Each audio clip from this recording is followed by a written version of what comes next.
You came to SMU after 4 years at Arizona State. Graduate assistant, assistant coach, and offensive analyst. Yep. At ASU, what's the difference between an analyst and a coach? How was your role different?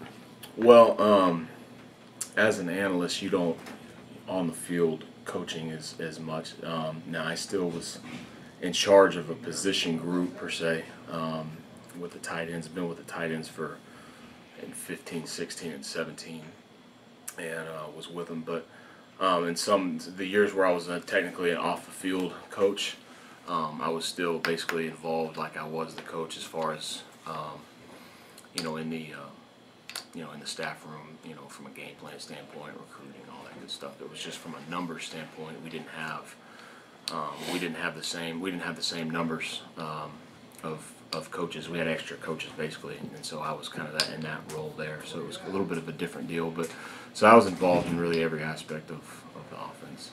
You played offensive line in college. You're a 3-year starter at guard and tackle, Yep. and you've coached offensive line as well. So when it relates to your tight ends, is it safe to say that your first priority is blocking and protection?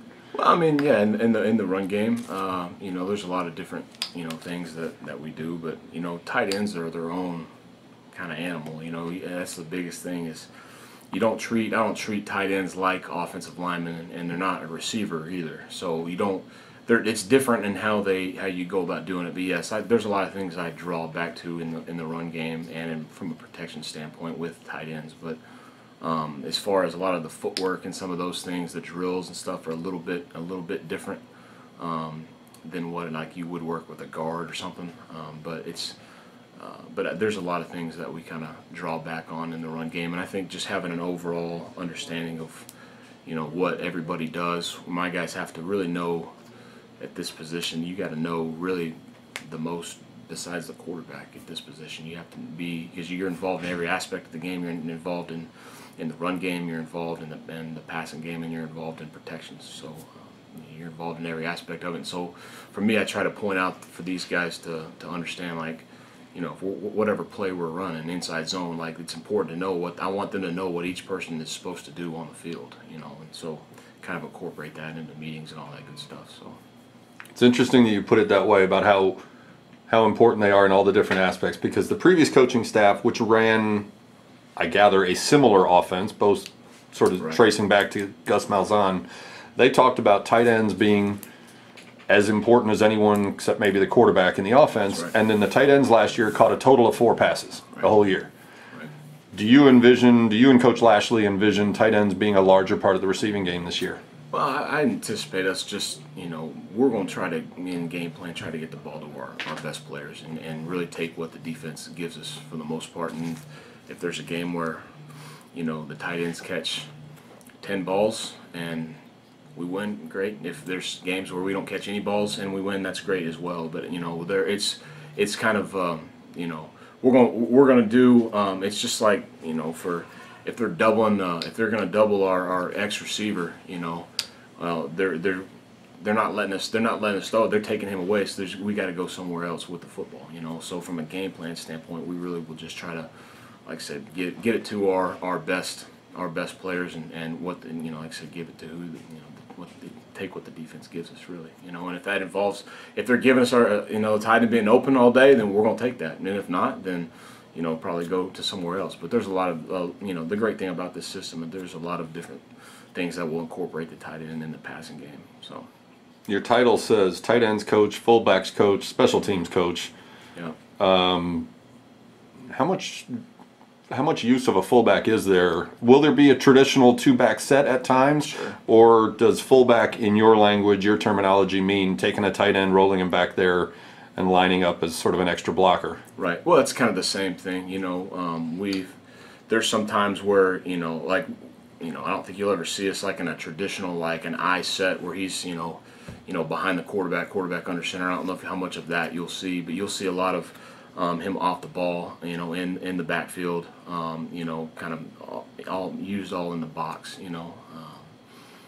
and then there's what we want from a recruiting standpoint is we want a guy that can play on the line like an inline Y tight end, but a guy that's also athletic enough that can flex out into the slot and play like a receiver, look like a receiver, you know, being a traditional 2x2 or a 3x1 open set, or and also be able a guy that can also be in the backfield and can, you know, kick out in power, run the, you know, run counter, cut off on zone, all that good stuff. So what we're looking for is a guy that can really, you know, kind of do it all. So from a fullback standpoint, that's when we're in the backfield, we're kind of considered more of in a fullback role. But there's some times you'll see us get into some pro sets with an, you know, on the ball tight end and have a, you know, an H or a fullback in the backfield, and you know, doing different things out of that. And the goal is to get good enough to where we can run, you know, a lot of the same passing concepts out of those heavier sets that we do in our you know, our 4 open sets and all that good stuff. So.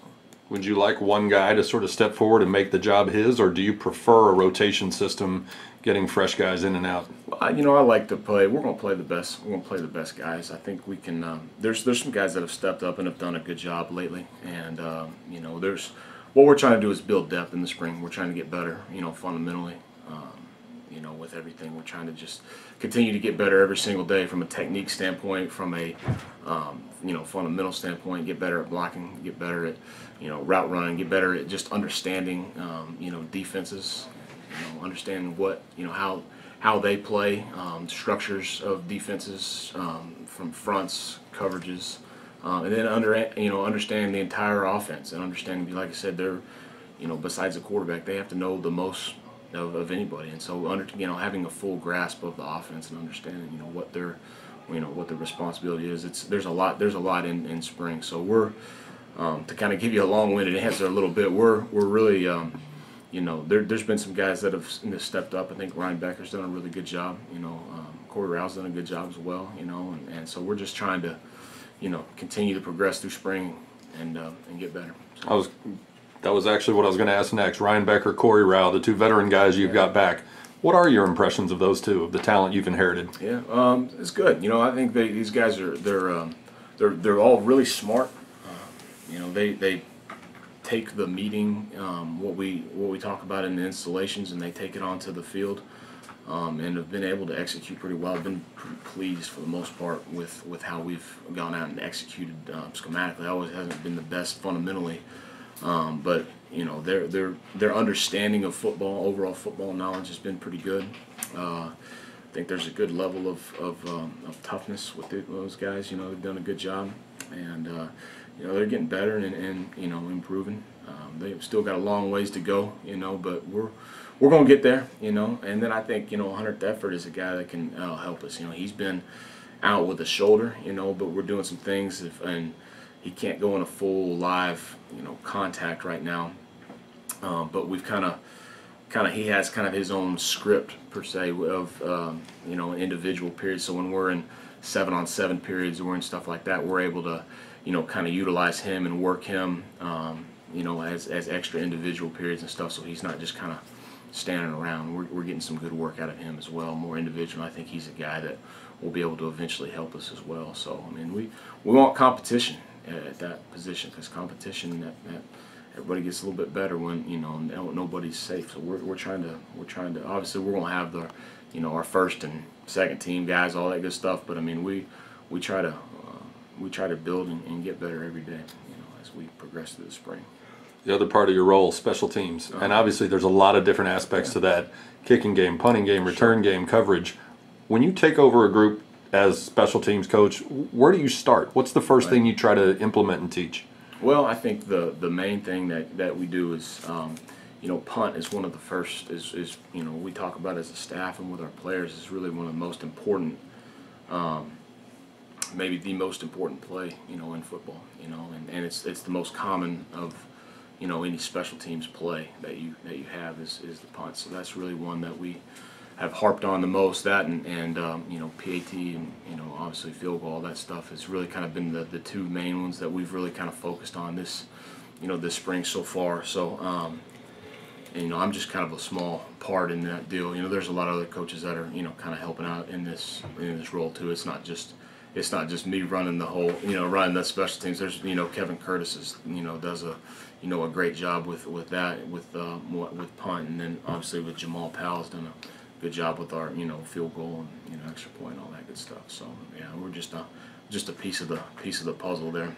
As far as return game and coverage, some head coaches believe in putting your best athletes out there on special teams, and others will hold back their offensive and defensive starters. Sure. Have you been lobbying Coach Dykes to get some of the first team offensive and defensive guys? Yeah, we want to put our best players on the field. I mean, we want guys that can, go out there and make plays. And that's what we tell our guys too. You want to go play at the next level. If you're not a first round pick or a top 10 or 15 pick in the draft, you're going to play special teams. And that's one thing that we did a good job at Arizona State. One thing I learned from Sean Slocum, who is still the special teams coordinator there now, who was with the Green Bay Packers for a long time, and one of the things that we would do is we played our best players on special teams, and it was a big point of emphasis, and we wanted those guys to. Those guys bought into that and believed it, and we had guys that were starters that weren't on kickoff. Hey, I want to get on kickoff. And guys are starting middle linebacker. Guys are starting free safety. Anytime you can gain an advantage on any team, whether it's offense, defense, special teams, you're going to want to do that. And so I don't see special teams as any different. It's just as important as offense or defense. So we want to play our best players, and by putting our best players on that, you gain an advantage by doing that.